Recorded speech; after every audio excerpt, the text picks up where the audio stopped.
All right. Well, we've seen both Alabama and Ole Miss play really good football this past weekend. Congrats to both teams. They're both legit teams. Bama's the best.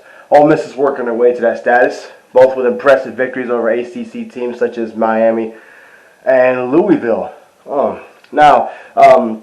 making this prediction video sooner, 2 to 3 weeks in advance, because I think this is going to be a really good football game. This will be Alabama's toughest game of the year. I don't think it's going to be Texas A&M. Ole Miss has a more experienced team coming back. They're top 20 now. They're probably going to be, might be top 10, top 15 by the time they play. Excuse me. Let's see now. Ole Miss, high octane offense, very good passing game, pretty good run game. Defensively, they look like they've improved. I don't think Louisville's as bad as the scoreboard says. I think they're a better team than that. They beat a pretty decent Louisville team. I think Louisville will win some games this year. They won't be a top 10 team or anything, but they'll be pretty good. They'll get some respect. I think defensively they're better than last year, but you're playing Alabama at Alabama. Obviously, they're a good team.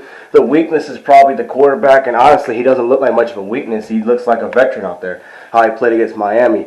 I know it's obvious Miami's not anywhere close to Alabama's level right now, but I don't think Miami's a bad team either. I think they're a pretty decent team. They'll look better against teams that aren't as good as Alabama. They'll get better. That's inevitable, you know? That's coming from a Florida State fan. Let's being honest here.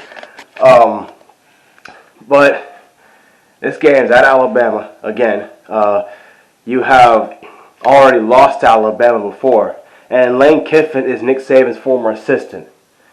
Nick Saban's never lost to an assistant yet. And I said before, Kirby Smart will be the first one to beat Nick Saban if that did happen out of all of his assistants. So I don't think that's going to be any different this year. And again, now if this was at Ole Miss, that might be a different story, you know.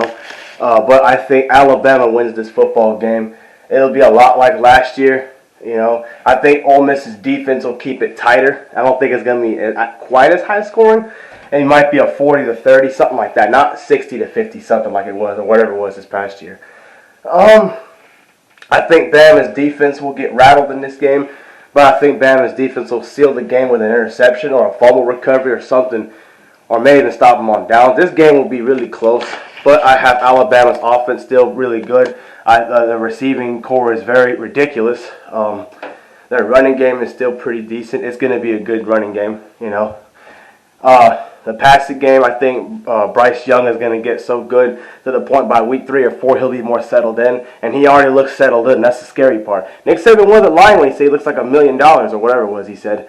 I think Alabama wins this game 45 to 41, something like that. You know, Ole Miss is going to make plays. They're going to show everybody why they're a really good football team. I'm surprised they didn't start the preseason ranked already, or before the season started. That's what I meant to say. No preseason in college football.